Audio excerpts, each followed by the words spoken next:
All right, guys. It's me. I'm back. Sorry, camera. I'm still trying to fix it.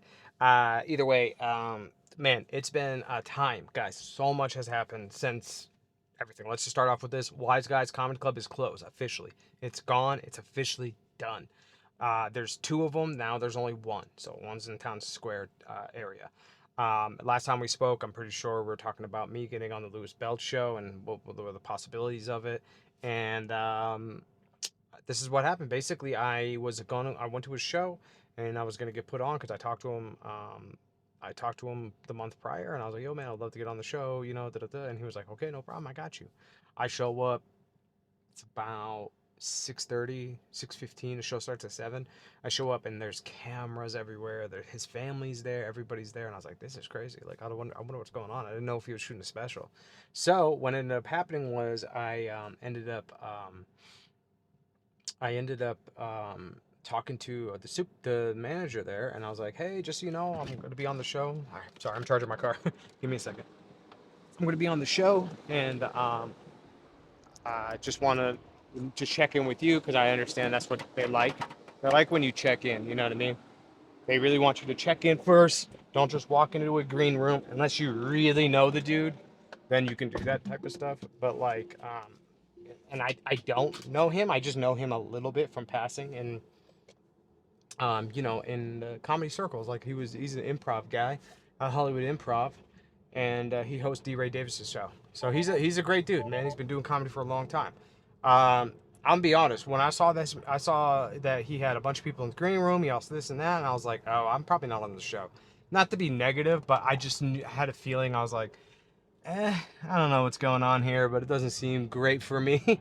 But either way, I was stayed positive, and then I got the news that I wasn't on the show, which is fine. I understand. What I did was, I'm not gonna walk in there and go crazy or something like that into the green room. What I did was I was like, no problem. I'm just gonna wait till the end of the show, and that's what I did. I watched the show. I had 3 people go up before Lewis, and it was a cool show. Everything went right, great. Lewis killed.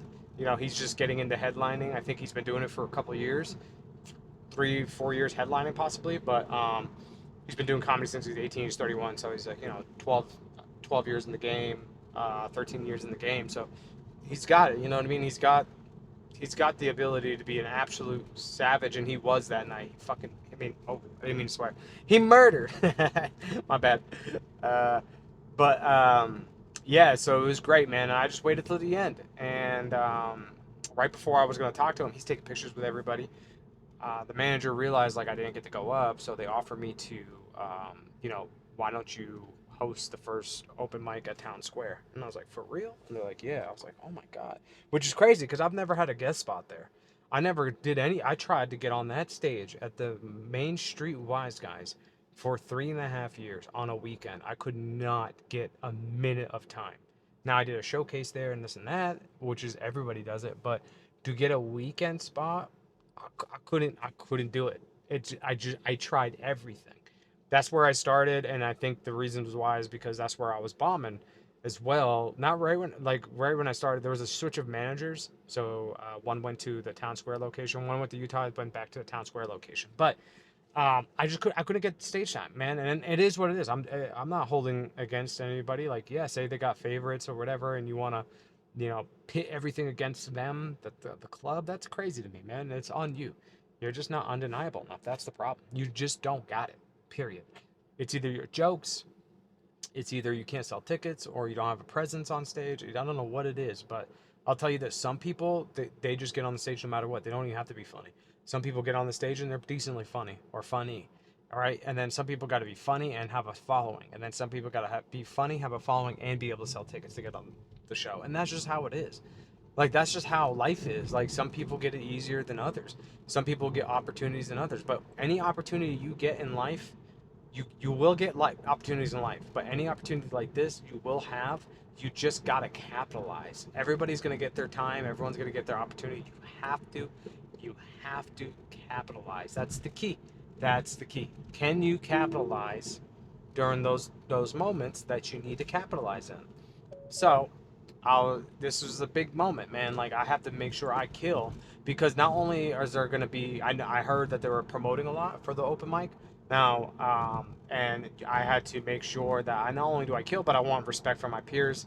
But at the end of the day, they don't really matter because they're not the ones that buy tickets. So it's cool to have respect by them, but like that gets you kind of nowhere, to be honest with you. It really doesn't. You know, unless somebody has like a Joe Rogan platform, then none of their opinions truly matter. So it is what it is. You just move on. Now, I it's a 7 minute to 8 minute set that you got to do at the up top of the show. Hosting is very difficult. Thank goodness that I went to LA and got to see some of the best comics out there who are coming up do the Chocolate Sunday show at the Laugh Factory in LA. Which, if you're a younger comic and you're just like you're just trying to understand like how do you host? What's the way to do it?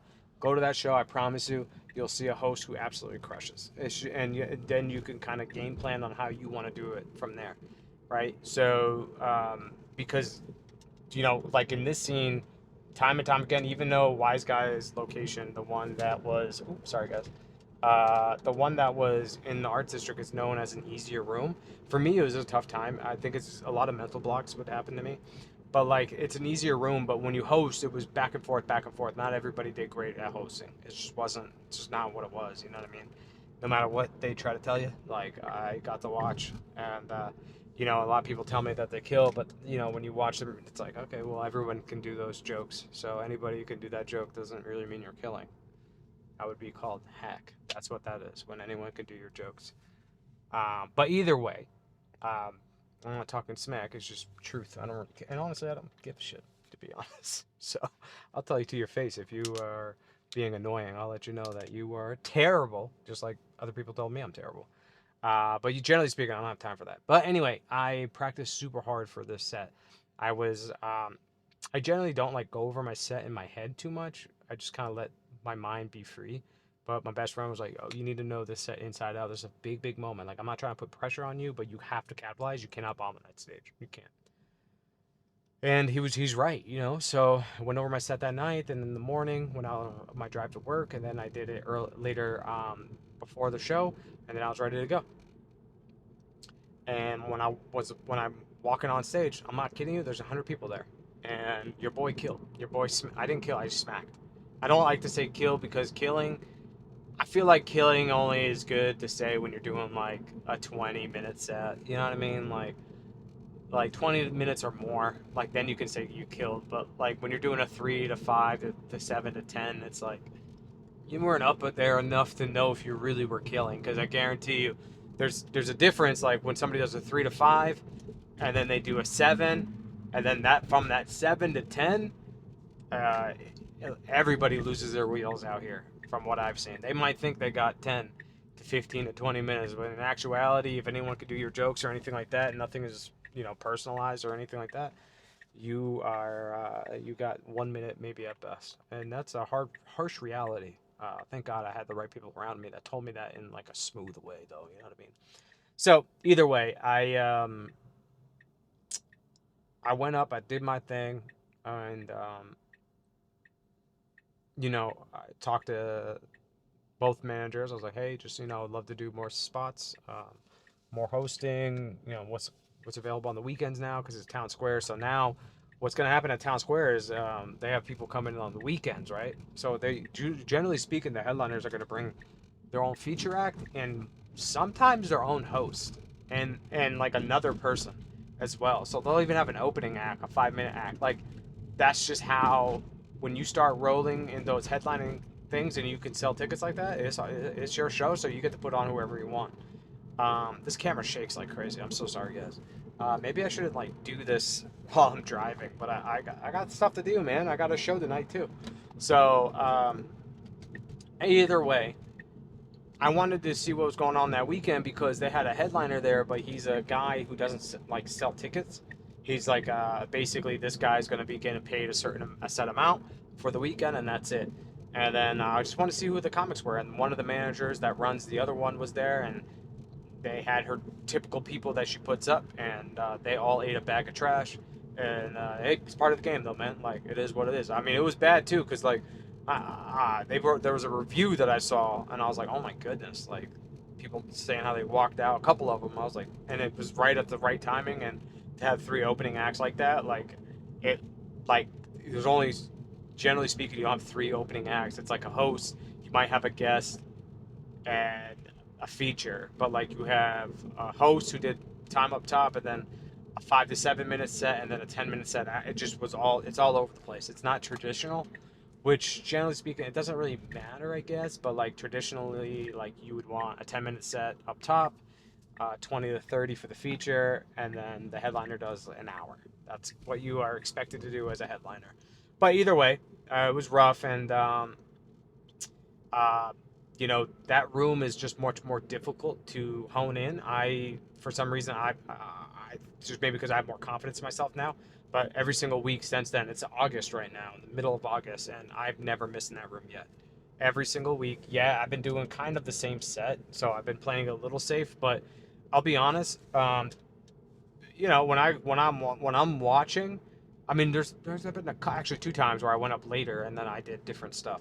But when I'm watching the like sometimes I'll spend I watch the whole 3 hour show of open mics at Town Square, and when I see you know 30 people go up and they're all eating trash on that stage and they're just straight garbage, and maybe 2 to 3 people did okay.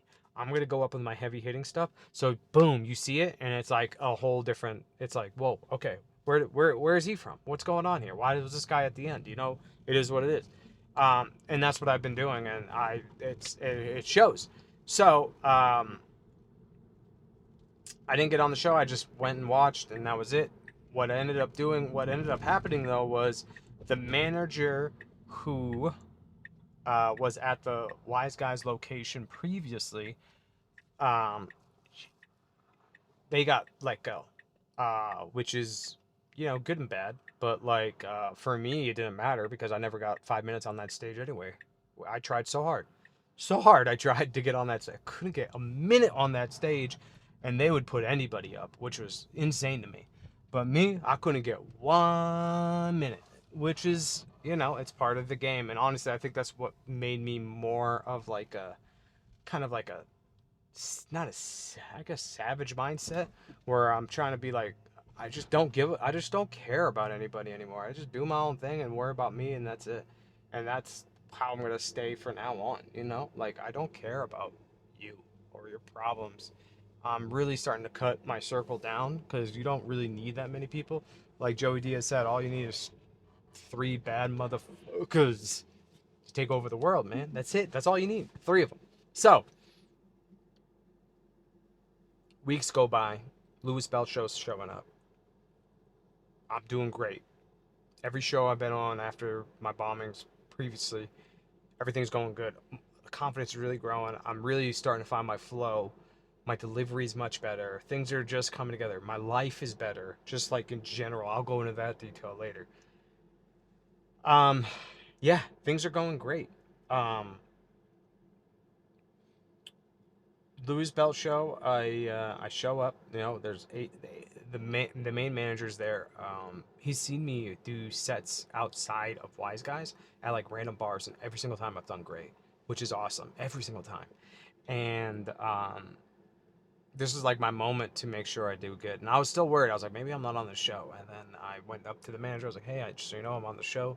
I should be on the show. If you want to check with him, I can, or I'll go in the room and check with the green room and check with him. Whatever, however you want to do it. So I got you, bro.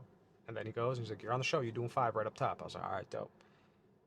There's about 150 people there, I would say, roughly 140, 150 people.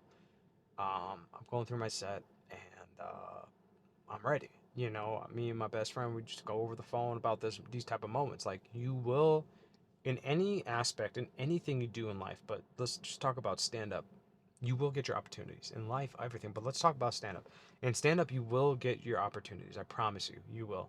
It's what you do with it and what you do with these opportunities. I'm not talking about bar show or whatever. I'm talking about like big moments, like club shows, like real club stuff, or let's say randomly even if you are at a bar and like I don't know, Joe Coy walks in or somebody like that. Who knows? Or like if you see that you better perform, but you will get these opportunities, and it's up to you what you do with them. And I crushed it, man. Like I really did great. I really had a great set. I really did. And I was just really proud of myself. I was like, all right, it's starting to come together, man. Like it really is. It's starting to come together, and it's been a long time coming, but it's coming. It's coming. And if you're out there and you're struggling with anything in life, like your opportunity will come. You just have to capitalize. Everybody will get their time in the sun. You just have to capitalize, and that's it. So also, like, I'm one of the first comics that's been doing time on that stage now after the closure of one club, the loss of a manager who a lot of people were upset with, I would say, because it was very like, and I, like I feel for him, man, because they really feel like it's favoritism that was happening. Because I'm gonna be honest, it wasn't like anyone up there was doing anything special. And to be honest with you, it's not like these guys were blowing people away with what they're doing. At the end of the day, it's all very like how the I would say how the comedy is out in Vegas. It's very set up punch, set up punch, set up punch, and lots of low hanging set up punch jokes or jokes that have been done a million times. You know what I mean? With like they try to refresh or whatever, and it's just yeah, it's all the same. And I'm not saying mine's any better. I don't. But I'm just stating facts. Everybody's basically the same. So when you can stand out a little bit more, it does help. But I think some people would get that club would rub them the wrong way. The manager would rub them the wrong way, and I get it, man. I get it, man.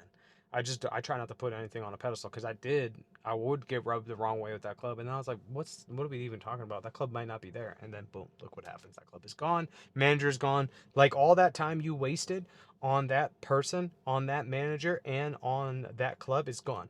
Now this club, nobody's getting time, right? Your boy has, but nobody else. No, no.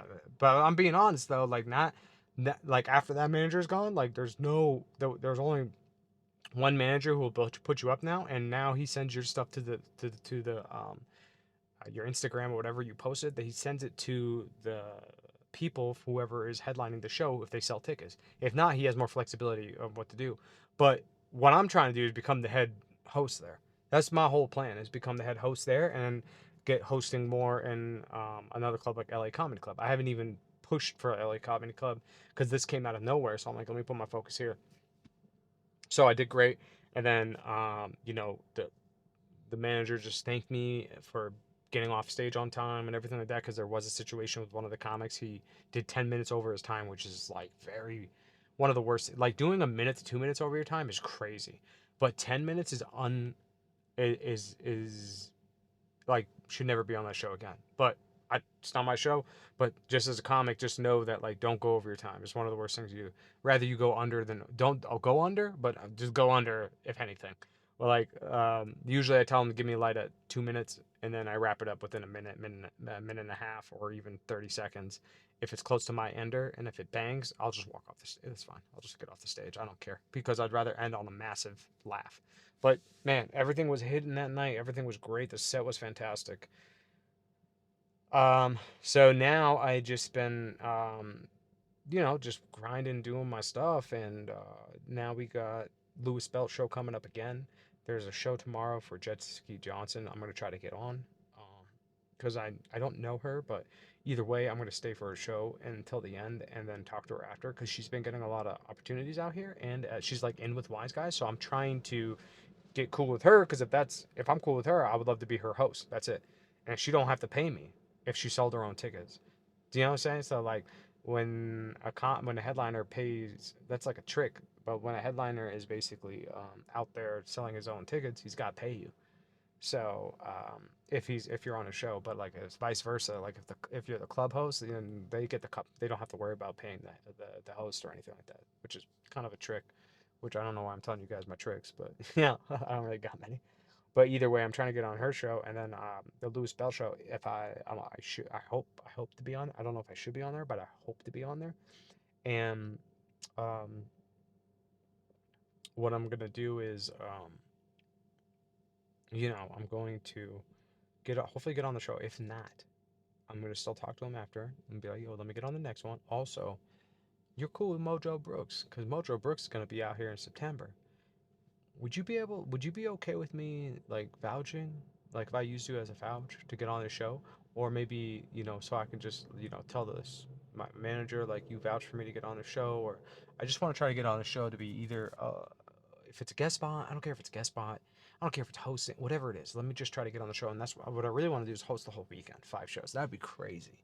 Do you know how much that would help you as a comic to do 5 hosting shows at a because Mojo Brooks brings a lot of mixed crowd, black, white, Hispanic, Asian, Middle East. A bunch of people show up. So my material, generally speaking, does very well with a mixed group. Um, I would say honestly, it does well in front of a lot of people. Some people don't think so, but I don't care about their opinions. They're like, I'll give you an example. One comic told me, he's like, yeah, our urban crowd is really your crowd, and I was like, that's crazy. I just did a room full of old white people and I smacked. So what are you talking about? A lot of people don't know what they're talking about, and same with me. I don't know what I'm talking about sometimes. But either way, my whole thing is I'm trying to get on these shows and I'm pushing forward. I'm pushing myself where it feels uncomfortable. It does feel uncomfortable to try to get on these shows. It really does. But like you have to basically progress and be a better comic or better in whatever you're trying to do. So I'm pushing myself forward. Uncomfortableness means that you really care, but it's like your human emotion. Like, it's just too uncomfortable. I don't want to go up to him. Same thing when you go try to talk to a girl. You don't want to go up to her because you don't, like, you're afraid or whatever it is. Like, you don't want to make a scene, or she might yell or scream, or she might just say simply yes or no. That's it. That's usually what it is. Either way, um, yeah, like I'm just it's things are going really good in life, and I do gotta head out because I gotta go to the show real quick. But I'll catch up with you guys tomorrow, and we're gonna see how everything goes. Maybe I get on that Jet Ski Johnson show. Maybe I don't. Maybe I talk to her after and just kind of say, hey, just want to say I would love to do your show next time. So either way, guys, I gotta go to this show real quick, and I'll talk to you soon. Later. All right, guys. So it's the next day from that Lewis Bell show, and I gotta be honest, I did not get on the show. And I'll be really real. I kind of knew that that was gonna happen. Some stuff happened last show that probably really got him not wanting to have any Vegas comics to get up. To be honest, um, we had a comic that just kind of went over time. Supposed to do 10 minutes set and did 20 minutes, and that's like a no go. Like, in comedy, that is literally one of the worst things you can do, especially if you're not even like really cool with the person. It's like, yo, you when you're on stage, you do your time. If you go under a minute, that's fine. Go under 2 minutes, that's really bad, because there might be a disconnect from the host. Now, when you go over 10 minutes, now you're or 1 minute, and then that's disrespectful. 2 minutes is really disrespectful. 10 minutes is a whole nother level. Um, but it is what it is. It happened. You know what I mean? And there's nothing. We all make mistakes in life, and it's just a learning curve for that comic, and that's it. And I knew from that, because the show was kind of like back and forth after that. It was very like I had a great set. The host did his thing. I had a great set, and everything went very well for me. And I would say, like, it got a little. It was cool at the beginning at the 10 minute set, but then when it went over, like, it lost the crowd, came back, lost the crowd. It was brutal, and then um, when Lewis went up, it was back and forth. He was killing at the beginning, and then it was just he was really working the crowd trying to get him, man. It was cool to see, though, because, like, it's good to see a comic who does headline. He had to go through a tougher crowd, and the way that he got him, you know what I mean? Like, it was good to see. But with that being said, I knew that he was going to eventually. I was like, oh, he's gonna bring his own guy, 100%. I kind of already knew that. I was like, oh, he's gonna bring his own guy, and that's what he did. And it was just a 2 man show this time. He's like, I ain't messing around, because, like, it's a big, it's a monthly show here in Vegas at Wiseguys, and it's he wants to book a weekend, so he can't really afford somebody to make any mistakes and throw off the show, especially when he's just like, I mean, he's been probably headlining for a few years, but I think he's only been doing comedy for 12, 13 years. Like, he's been headlining probably, I don't know, I have no idea, 6, 7 years maybe he's been breaking into headlining, but, like, still, like, it's not his crowd, and it wasn't that he did bad. It was just a weird thing that happened that throws off the show. It happens, man. And this show, though, he destroyed, absolutely murdered from front to back, just killed. His host did really well. Like, I was like, dang, bro, like he really killed it. And I knew he wanted to. And I even, I just watched the whole show, because I'm still, when you're wherever stage you are, if you're at this stage, 3 to 5 years into comedy, like you're just trying to make connections and put yourself out there now. Like when you get to that 3 year mark, you want to, like, I'm pushing myself. This is what I'm doing. I'm starting to push myself more and more to get on shows instead of hit open mics. I'm trying to go to a show and just talk to the headliner or whoever books, especially in a show like that. And because if you do well for them, then they got their connects in LA, this and that, and then everything comes together.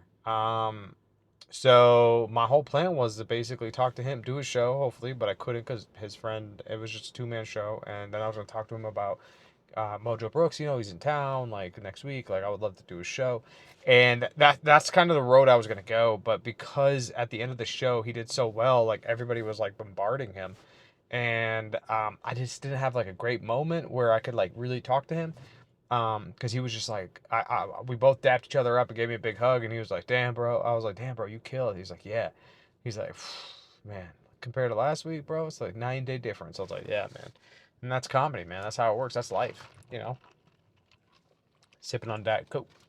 Anyway, so I uh, I just didn't get to talk to him because my plan was to have him vouch for me to do the Mojo Brooks show. That was like my plan. I was like, I'll have him vouch for me to do the Mojo Brooks show, and or whatever. But now I have to find like an alternative way to do it. So I think my plan is to, when comedy clubs don't really want you going up to headliners, especially before the show and talking to them. But if you buy a ticket and you're an actual audience member, and I'm buying a ticket just for myself. I'm not going on a date. I'm going there. I'm gonna watch the show. I'm gonna enjoy the show. I'm gonna buy a ticket. And when you do that, now, the club can't really say anything if you talk to them after, right? It's a little trick that I'm doing.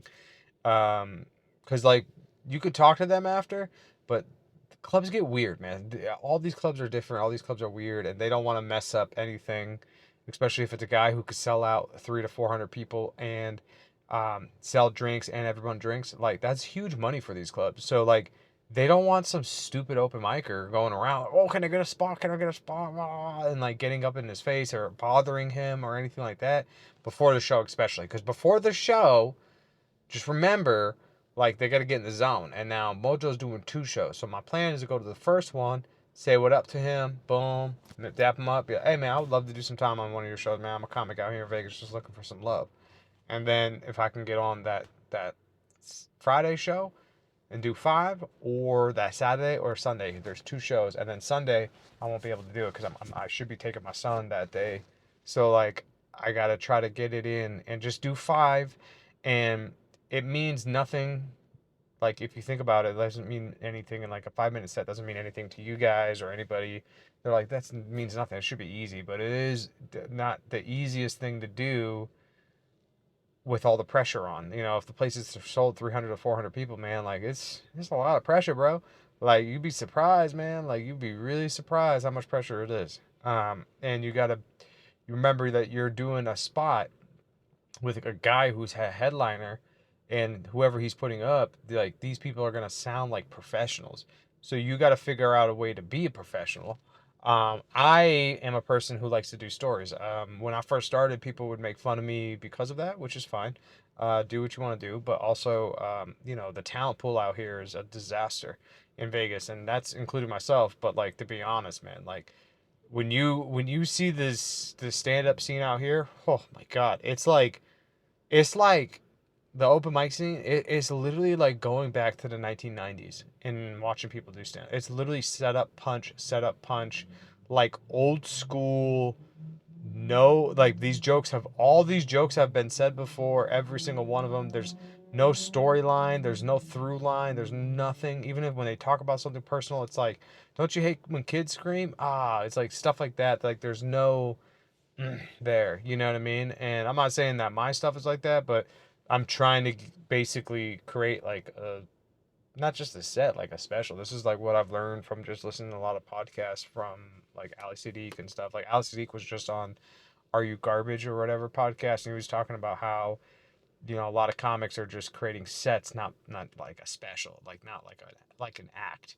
And there's a difference between like you doing 20 minutes and we still don't even know who you are, and then you doing 20 minutes and you're talking about who you are and what you've gone through in your life or things like that, which you don't always have to do that, but like that's how you gain your mega fans, bro. And that's how you stay relevant if you did drop a special. I'm not saying I'm dropping a special. I'm just saying, like, when I look at specials, I've noticed recently, especially with like Kevin Hart, man, people forget, man. People forget how amazing Kevin Hart is.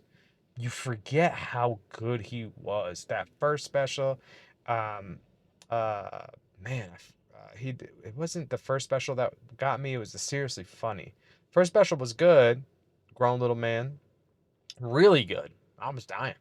But Seriously Funny, man, that one had me cracking up like crazy. Like it's like his storyline and his relativity, those jokes are timeless, so it doesn't matter when he told those jokes are going to be good from now till hundreds of years from now, just because his being relating with his audience, and even Laugh at My Pain, he's talking about hanging out with athletes and famous people and not having enough money. And we all as people, why that joke, when he talks about that, why that joke is so like incredible in that story that he talks about him hanging out Dwayne Wade, is because you have hung out with people who have way more money than you and you're worried about what's going to happen to the bill.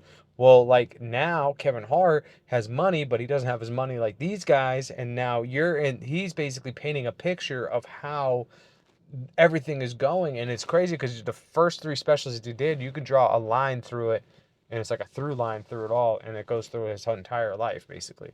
Now, I would say that Kevin Hart is it's just unbelievable, and he created such an incredible act because of that. He had so much material, and he saw his cadence, everything amazing. Now, Ali Sadiq does the same thing, but his storytelling is on another level, and he's just unbelievably funny. Also dropped 15 to 16 specials, and he has five more going that are like an hour to hour and a half long, in like 3 to 4 year span. It's unheard of. Nobody's ever done it, and they're all incredible and they're all great. Not one of them I've watched, even the ones that are like not shot great, they're just like in the improv on like a cell phone, are better than any special I've seen on Netflix other than like Shane Gillis' special. I don't even think it's on Netflix. Though I was on YouTube. Yeah, it's better than every single Netflix. He trumps Ali Sadiq specials. All of them are better than every single Netflix special I have seen in the last 2 years. It's not even close. Not even close.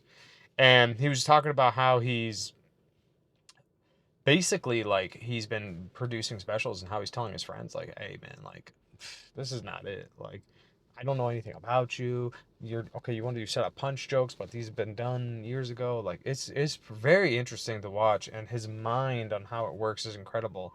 And he's like, he even told one of his friends like, I don't know anything about you. You've been on stage for 45 minutes, I don't know nothing about you. You're doing jokes that have been done before and been done better, and I'll show you. And he'll show them.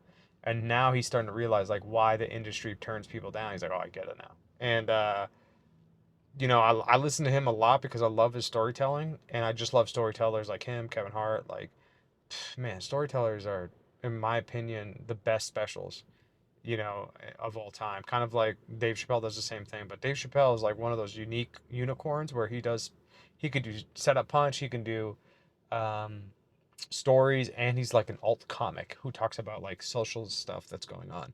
That's why like a lot of people hate him, but like to be honest, they love him because they love and hate him because he will talk about issues that are really intense issues and be so like intricate with, and painting the picture of it is incredible. And I like guys who can really, and girls who can paint the picture well, incredible. Like Ali Sadiq's probably, him and Kevin Hart, the way they paint a picture of you being in that scenario right where he is at it's amazing how they do that. And that's what I'm trying to learn, and that's where you are creating, like when I was doing my set, it's like I'm rushing to my punchlines a little too quickly instead of slowing it down and be like, it's okay to slow it down as long as you're interesting in those moments where there's no laughter. And then your punchline better hit, and or your cadence sometimes is just funny. And when you can make it more like a conversation, boom, then you're good. What ends up happening to me, I notice I speed up a lot, and I get a little sped up, or I don't want to like chill. I want to jump around a little bit, and that's where it gets sloppy and doesn't sound like a conversation. So that's what I've been working on with my sets. Is like I string everything together. So like there's a 5 minute set. It's different than this 5 minute set, but if I put them together, it all can work together. If I do a 15 minute set, I got basically three. It's like 3 4 minute sets really, because I leave a lot of room. I leave like if I do a 5 minute set, I do like 4 minutes and 30 seconds to leave room for laughter. So or like laughter or like anything that happens off the top, boom, and then you work it into your material, whatever. Like um, that's kind of like what I've been seeing like a lot of great comics do. But yeah, like it's putting yourself out there in situations like this, like trying to get on the Mojo Brooks show is huge, because like one 5 minute set there is like literally like doing 10 5 minute sets at an open mic, because you have an audience. What ends up happening is, especially if it's he's a he's a black dude from, I forget exactly where Mojo Brooks is from, but his audience is going to be like a more of an urban crowd, which is super fun for me, because um I'm like, I can relate with white people, and I can relate with black people. I can relate with immigrants. I can relate with Middle Easterns. I can relate with poor white people, even rich people, white people, because I've gone through all that in my life. So um, it's cool because I'm I'm pretty versatile in all those areas. I just haven't like fine tuned it yet, but I'll get there. It's just gonna take a lot of time. But you gotta remember, I started late. I started at 33 doing stand up. So it's like when I was going out like at the first 3 years, like I was going out 3 to 5 times a night. I was doing not 3 to 5 times a night, but I was at least doing 300 sets a year minimum. First 3 years of comedy, like I did over 300 sets every single year. We're approaching year number 4, and things are getting really good. Like things are starting to get a lot better. I'm starting to understand things a lot better. But creating those stories and having them all connect into one transition. And the other thing for me is like stay on one subject and talk about that subject. Like just talk about, like, I want to talk about my dad leaving me. Okay, we'll talk about that for 3 minutes. If you could talk about that for 3 minutes, then you could tighten that up, and that's one 3 minute subject. And then the next thing I talk about is like, moving into a trailer park. Okay, well then talk about just you getting there and everything like that. That's 3 minutes. And then talk about some of the struggles you had in the trailer park. Well, that's another 3 minutes. Now you're talking about your life at the beginning, and but you're breaking it up in 3 spots. So in a 10 minute set, it's really like 3 3 minute sets combined. And if you tighten them up, boom, boom, boom, next thing you know, you got a really tight 10. And that's kind of what I've seen a lot of top comics. Kevin Hart's like the perfect example. You'll see him talk about his kids in 3 different categories, and then, but it's still talking about his kids or his upbringing or being a fatherhood, and it's all in there, packed nicely and tight, like bro, like sardines, man. Being honest. But yeah, so my plan is to get on that Mojo Brooks show, and we'll see what happens. Things in life have been going great. I got lot of good stuff to talk about eventually. Once I kind of get settled in, I just moved into a new spot, so I'll be doing those reaction videos to specials again, like I used to. Those were getting really great traction on YouTube, and I think it would be kind of cool to like, I'm not gonna like break down. Yeah, I'll probably like break down what I'm seeing or what I like about the jokes or what I like about this comic or whatever, but I'm not like a hater. So I like watching stand up. That's how I learn. I just watch. So I'm pretty excited to do that. But anyway, guys, I appreciate you, and make sure you like and subscribe to the channel, and I'll catch you on the next one. All right, later. Bye now.